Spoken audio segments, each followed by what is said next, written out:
miara-mantsika rehetra ry namanama lala amin'nyity fionantsika ity ary tsy hoe arahaba mitovy amin'ny arahaba rehetra no atolotra antsika fa arahaba nahatratra ny taona vaovao ho tao mpahombiazana ho anao sy ny ankonanao ity taona vaovao ity arotsaka Andriamanitra aminao ny fahasoavana isan'andro isan'andro ny mpianatra ho tafita ny mpiasa azo tombony ny tanora azo fahendrena azo zay rehetra ilaina ary ny lehibe indrindra amin'ireny dia izao ny fiainana mandrakizay omen'Andriamanitra antsika tolona-mbavaka ohatra ho antsika Jesosy Kristy nivavaka tao Getsemane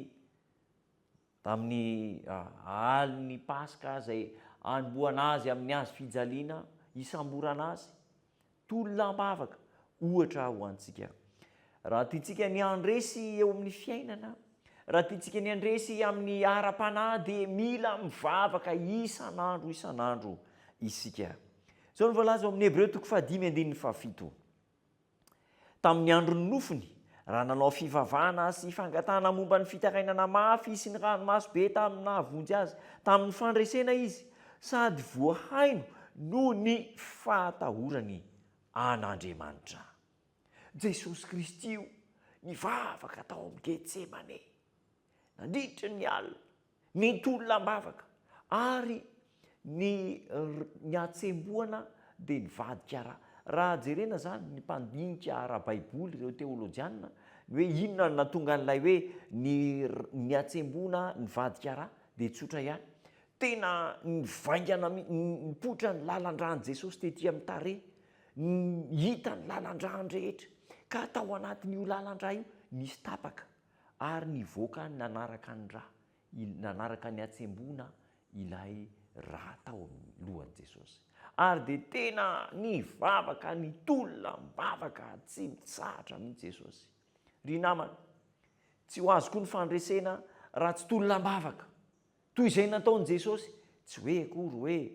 hisy raha mihitsy tranga tokoa amin'ny ho tapaka lalan-drà zany fa ny heviny dia tsotra mivavaka mafy mifandray amin'Andriamanitra mba hahatonga an'Andriamanitra androtsaka ny hery ampandresy antsika hiatrehana ny toe-javatra io no tsy ambaratelo ny fandresena ara-panahy vavaka ny tsy ambaratelo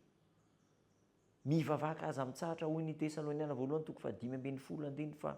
Tesaloniana voalohany 5:5-7 mivavaka aza mitsahatra inona moa ny dikan'izany mifandray tsy tapaka amin'Andriamanitra amin'ny toerana rehetra amin'ny fotoana rehetra ary Andriamanitra vonina hiaino antsika mandritra izao taona vaovao zao dia io vavaka io no amporisiana antsika ary ny loha hevitra ny taridalana antsika mandritra ity 3 volana ity dia ny hoe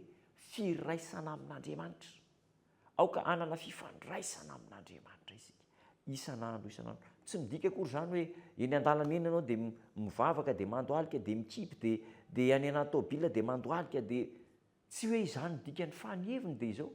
afaka mifandray amin'Andriamanitra isan'andro isika raha vao miantso isika dia mamaly Andriamanitra ohatran'ny hoe ohatran'ny telefona misy crédit zany izy io ohatran'ny telefona misy crédit misy réseau tsy hoe tsika akory dia iantso foana isan'andro dia iantso isan'andro eny 4 ora sy 4 tsy izay no heviny fa izao rehefa miantso isika tonga dia afaka mamaly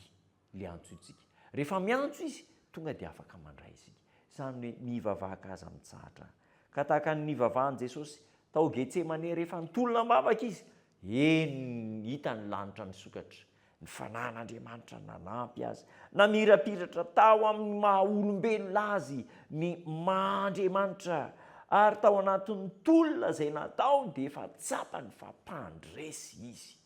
fanandramana manokana ary namana ity resaka mivavaka ity ary ny olona tia vavaka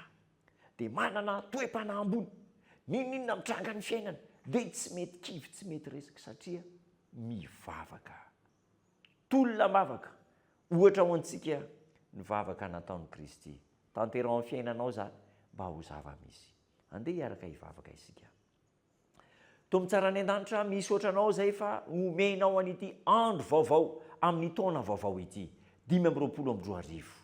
misaotra noho ny fitahianao sy ny fitantananao ny fanambinana indrindra ny famonjena mamela kosa ny elokay be dehibe ny tsy nentina tao ifonany zany am'izao taona vaovao zao andriamanitro ny angatahanay aminao de zao ny ahatonga anay ho lehilahy sy vehivavy tia mivavaka mifandray tsy tapaka aminao olo mivavaka isan'andro izay sy ny ankonanay ho fiainanay zany ka ny firariantso rehetra ny vetsovetso rehetra atao nisambatan'olona am'ty taona ity tanterao raha sitraka ao omeo hery ataovy mandresy amin'ny anaranao Jesosy tompo amen.